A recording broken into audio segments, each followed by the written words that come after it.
My name is Preacher Lawson. I write, I travel, I eat, and I eat, baby. Let's go.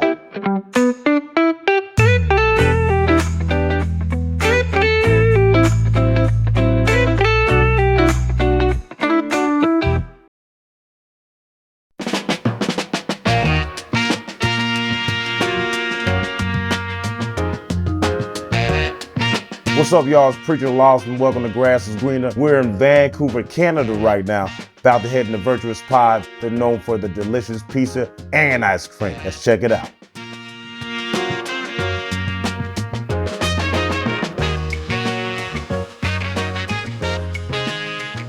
Hi, welcome. Hey. Matt, I'm the chef and head of operations of Virtuous Pie. I'm Preacher. I'm a comedian, actor, rapper sometimes. Joke. Okay, well, I hear an accent, so it doesn't sound like a Canadian accent. Where are you from? I'm from Manchester in the UK. Okay, nice. Nice. What brought you here? Just a vacation, like a working holiday trip. Oh, you just went on I came here vacation? for 1 year, it turned into 2, and now I'm a citizen in Canada. Oh, nice. So Nice. How do you like it? What's like the difference between Manchester? I love it. I love the people. Yeah. I miss the football or the soccer. Yeah, I yeah, miss yeah, that yeah. big time, but Yeah. I think the people here. The people here are so nice. They're so sweet. So polite. I keep telling people this is like New York if they said, excuse me. Yeah. You know, and it's beautiful outside. It's clean air. Tell me something unique about Vancouver. I guess I just love the fact that we can see the snow on the mountains. There's a beach around the corner, and the people are just so friendly. Yeah. So I love it here. It kind of reminds me of Los Angeles a little bit, you know, because you still could go hiking. You can still go do things. Mountains right there. I think you can like snowboard, right? Can you? Yeah. How'd you start this restaurant? It's actually owned by a local family who are big into food and veganism. Yeah. And they wanted to create a restaurant that was good for the body, good for the environment, good for animals. Yeah. And they needed a chef. So that's where I came on board and started to create some recipes and kind of get evolved into this restaurant. What inspired it to be vegan? I guess I give all credit to my wife. So she's been a vegetarian pretty much all her life, and she wanted to become vegan, and she introduced me to this world of veganism. So what were you like when she tried to talk to you about veganism? I thought it was crazy. I didn't understand it. And I think I'll admit I was very ignorant.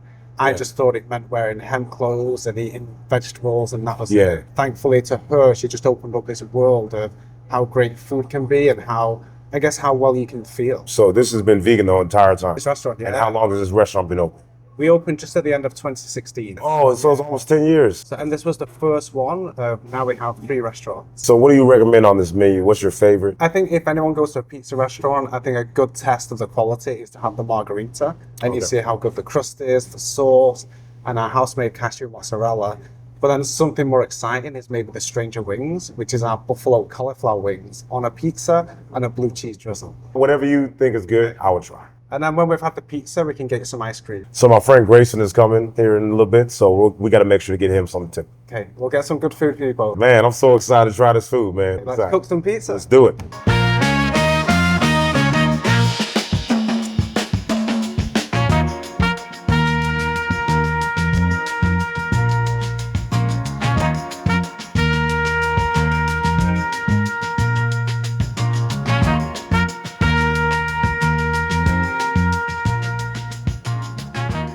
Hey, what's up, bro? What's up, man? Good to see you, dog. Good to see you too, bro. Good to see you, bro. Welcome.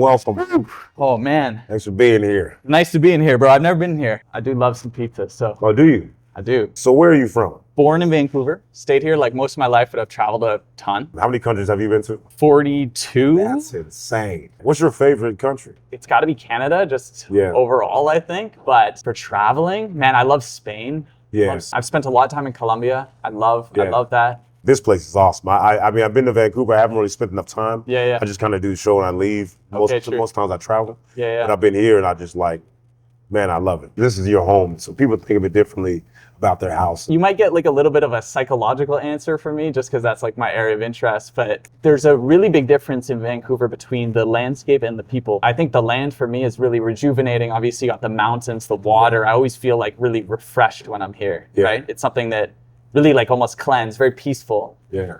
And then also the people, very nice and everything, but there's a little bit of a sense of anxiety sometimes I pick up in Vancouver, and it's from maybe a little bit of a disconnection, a fear of like being themselves, a fear of just being authentic almost. And I pick that up, you know, like you can pick up when someone's like not being their full self. Yeah. And I pick that up quite a lot here. Yeah. right? And there's many reasons for that, right? Because it's like the Hollywood of Canada, right? Could be. Yeah, because like Yeah. that's kind of like that in like Yeah. in Los Angeles where people like Exactly. It makes for good acting. That's yeah, for yeah, sure. yeah, for sure. A lot of people say that people in LA are fake. Yeah. And it's like, well, really, it's just a business. They're like, how can you peripherate my career? And if you can, I'm not going to talk to you. I'm curious because you travel around, do a lot of shows and stuff. As you travel around, does the like vibe of the people in each place affect how you tell jokes or how they laugh or whatever it is? Like, do you man. pick that up? I do think it's easier. Yeah. In certain places, people that are more broke laugh harder. I noticed Okay. that. People that have more money. So it has to do with money. It's weird. Like I think that people so that have money they don't have as much fun. Or when they laugh, they got that like scary rich laugh. There you go, he's got it. There's a difference. You seen that meme with Jeff Bezos where he was like he had like his whole laugh. I instantly know your bank account. Just Yeah. Oh, that's hilarious. So Yeah. wait, what do you do? So currently I'm a life coach and a content creator. Nice. So I make content online. I do it full time now. Been doing it full time for the past year and a bit. I make psychology content on like body language, communication, psychological things, but I also am a life coach for people with like relationships, dealing with, sort of mental health challenges, whatever it is. And that's what I do. That's my So passion. you went to school for psychology. I have an undergrad in kinesiology. I was really interested in sports. I played semi-pro soccer, so I played pretty That's high-level awesome. sport. Yeah, in the UK. So, but I did a kinesiology, really interested in sports, and still am in like health and wellness. And then I did a public health master's. For a long time in my life, I was looking for my purpose like outside of myself. I was like, man, what can I do that's externally impressive? What can I, whatever, right? For me, that was the Holy Grail was med school. Yeah. And I just realized like I wasn't happy. I did my master's in the UK at Cambridge, which I viewed as like just a really impressive achievement, Yeah. But I wasn't necessarily happy there still. Yeah. So I was like, what the hell, right? And so it really took me shifting my mindset towards doing stuff I really wanted to do. And that first step was becoming a remote worker about 3.5 years ago.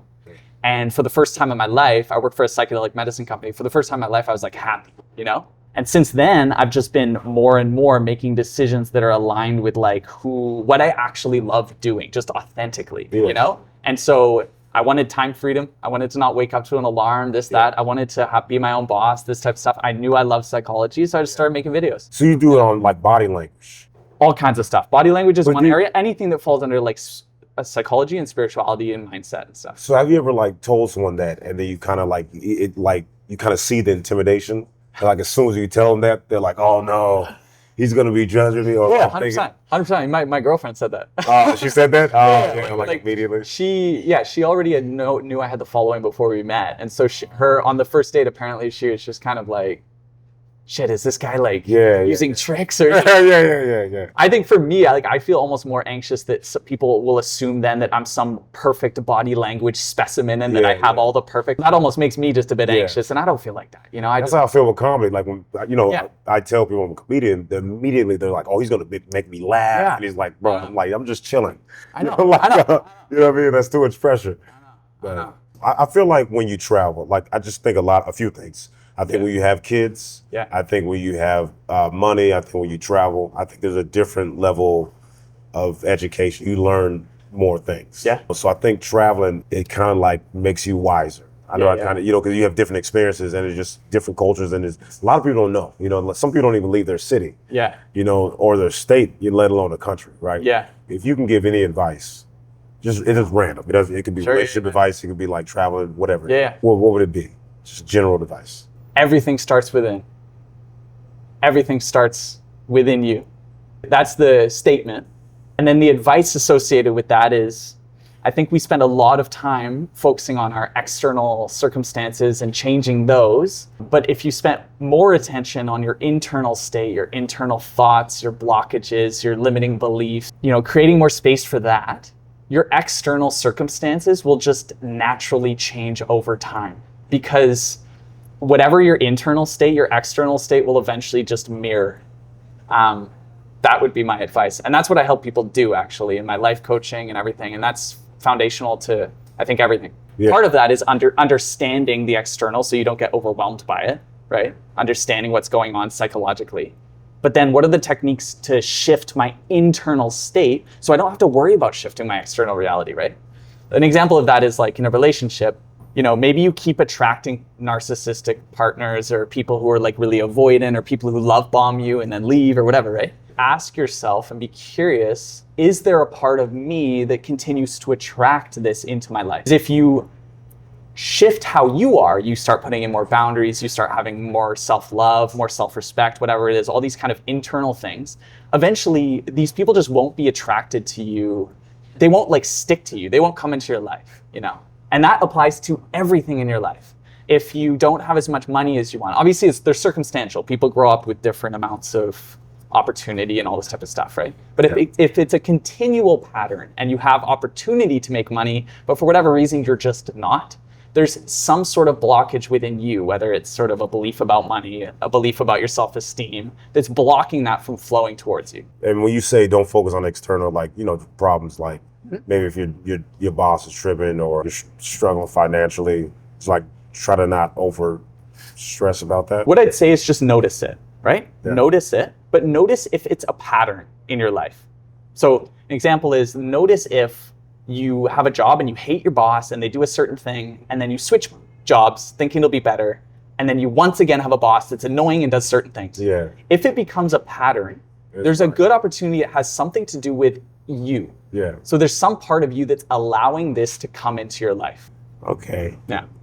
All right. Self-responsibility. I think if I want to do something, I just do it, you know? Right. When people say they can't do something, Yeah. you know, and I'll just like, yeah, you can do it. Then like, I can't. I'm like, all right, I'm not gonna try. I'm not gonna try to convince you because you're so bent on convincing yourself that you can do something. It's like, do it the opposite. Tell me why you can do it. What people don't understand is whatever is happening in the present moment currently, right? Yeah. Any thought you're having, any emotion you're having, anything is creating your future reality. Yeah. So your present moment's creating the next second in the future, right? Yeah, so if you, I like this. It's hard to interrupt, but I like this quote. Is every decision you make is a vote for the person you want to be. I love that quote. That's amazing. Yeah, exactly. Do you have like an end goal? Like, where do you see yourself? For that type of thing, I always pay attention to who I admire. You know, like Tony Robbins. You know, I think he is fantastic. He stays innovative. He is so helpful to so many people. He's not greedy. I admire him. You like Gary Vee? Yeah, I also like Gary Vee. I like a lot. What is that? Yeah, I just said like an essay in like one sentence. I like him too. Do you meditate? Yeah. That's like an everyday, like non-negotiable thing, or do you like miss days? I'll miss some days. Yeah. I mean, I don't try to be too rigid. Yeah. I think for me that like defeats the purpose in a way. I think the discipline's helpful. Yeah. But it doesn't need to be so rigid, right? Yeah. Because meditation also is just trying to help you get into a certain state, right? So you can use meditation to become more mindful or become more present. And there's other techniques you can use throughout your day that are almost meditative-like. Like, what's something you should avoid? Any sort of thing that drains you, you know, this is a tip I give for people a lot of the time. If you leave a situation feeling drained, it's probably not for you, you know, in the long run. You might need to put up with it for now, whether it's your job or, I don't know, even your partner or something like that. But if you continue to leave situations a bit drained, that becomes like your life. Yeah. So cut out everything that drains you, like radically, right? Yeah. And when you first start doing this, there might only be like one or two things throughout a month that actually energize you. Yeah. Start doing those like twice as much. Before you know it, every part of your life will energize you. That's where you want to get to.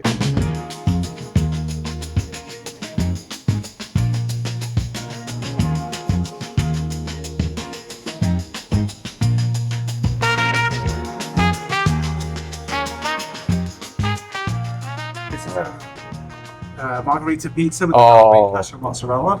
Unbelievable. Strange wings with the buffalo color. Awesome. This is unbelievable. This is for both, so we can just put it in the middle. Can we get side plates maybe? Yeah, that'd be awesome. Yeah. Thank you so much. Oh, this is amazing. you. Thanks. Couldn't be more excited here. Oh man, Oh, it's pizza. look good. Mm. That crust looks fresh. It must be wild you moving around, man. How do you manage that? I mean, I've always been moving around my whole life. Why were you moving around as a kid? Because my mom says we're moving, so I just moved.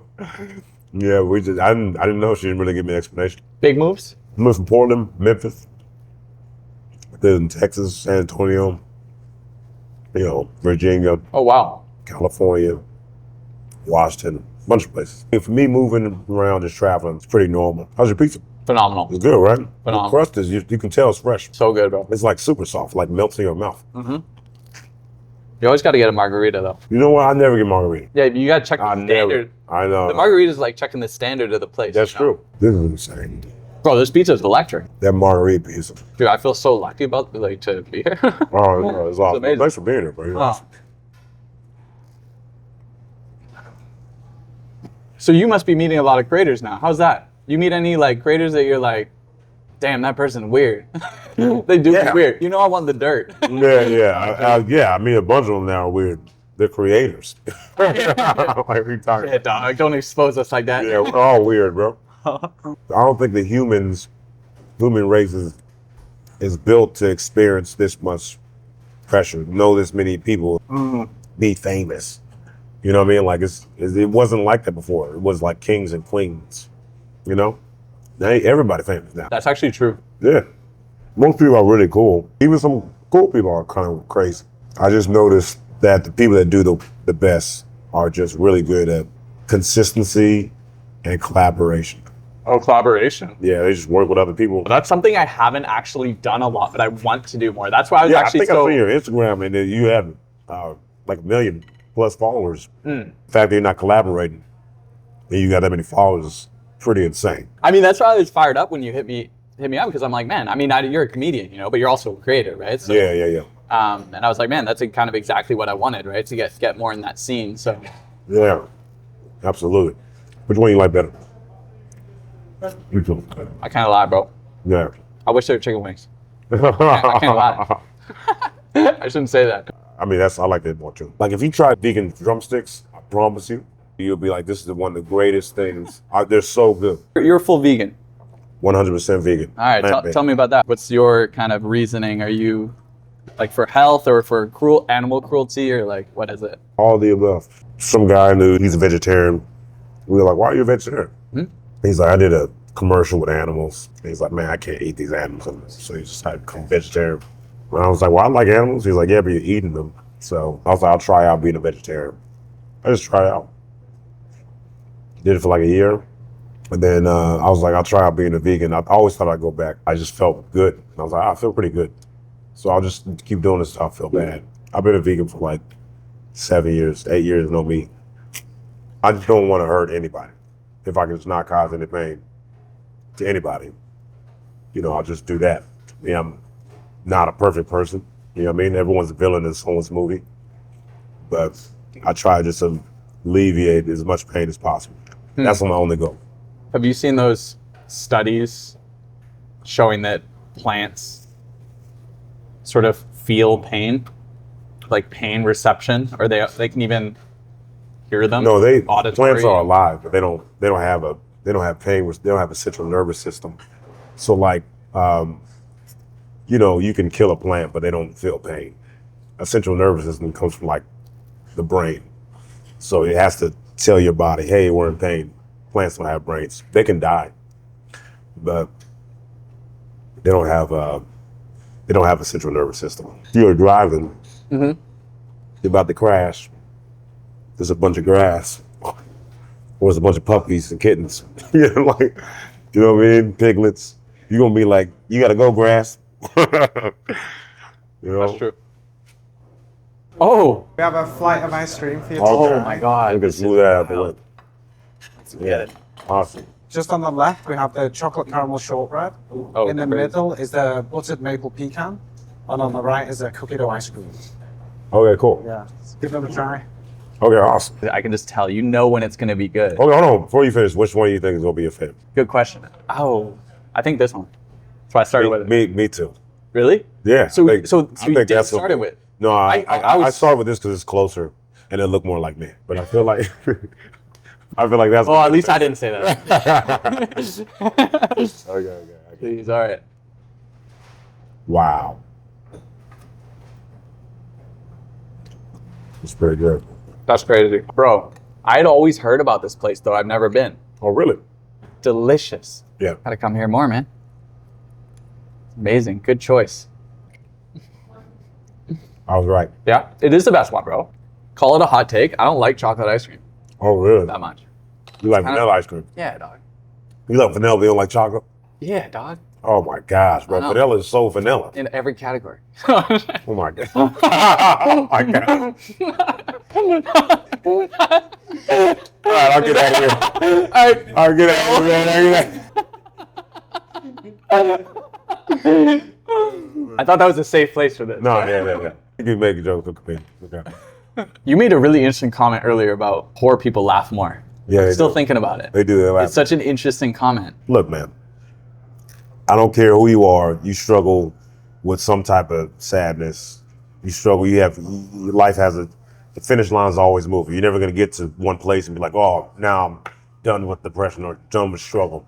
If you start making money, you still got to deal with things, more money, more problems. I really believe in that. The more money you have, the more problems you have. I do think. But if you're broke, you just have one big problem, and that's money. But I think that people that don't have money are they're more creative. You know, like I remember when I was growing up, I know Monopoly is like $10, but I don't know if we broke the Monopoly board. My mom was like, I'm not going to give you another one. So we just made a pizza box as our Monopoly board, and then we took random items around the house, and then we took paper and we tore the paper and we put, the number of money, like, oh, here's the $10 or whatever, and we called it moolah. Wow. And then we made, you know what I mean? Like, I think when you're broke, you're more creative. With people with money, it's more so make me laugh as opposed to I'm here to laugh. That's what I've experienced when I go and perform in these places. That's so interesting. And it's a laugh. corporate I gig. hate it a lot. Yeah, when it's a corporate gig and they're a bunch of rich people, it's more of the attitude make me laugh. If it's broke people, they're usually like, man, I just had a hard week. I'm here to laugh. I'm here to laugh. That's what it seems like. Well, I had a good time. Thanks for joining me at this lovely restaurant, and I feel like I learned a lot. Just talking to you. Yeah. Thanks for being here. Thanks, bro. I mean, I'm so happy to be here. I had tons of fun getting to know you, and Yeah. best of luck with everything you're doing. It's Wait, amazing. where can people find you on social media? Grayson Peter J Okay. across pretty much every platform. Awesome. Yeah, you'll find me there. Instagram's obviously always really good. YouTube also. Okay, awesome. My Yeah. man. All right, brother. Yeah, good to see you, Good bro. to see you too. Yeah. All right, man. My man. bro. Thanks, Grace. Good to see you, All man. right, bro. All right. Well, that was another episode of Grass is Green. I hope you enjoyed as much as I enjoyed that food. It was good. I'll see you next time. I parked this way. I forgot.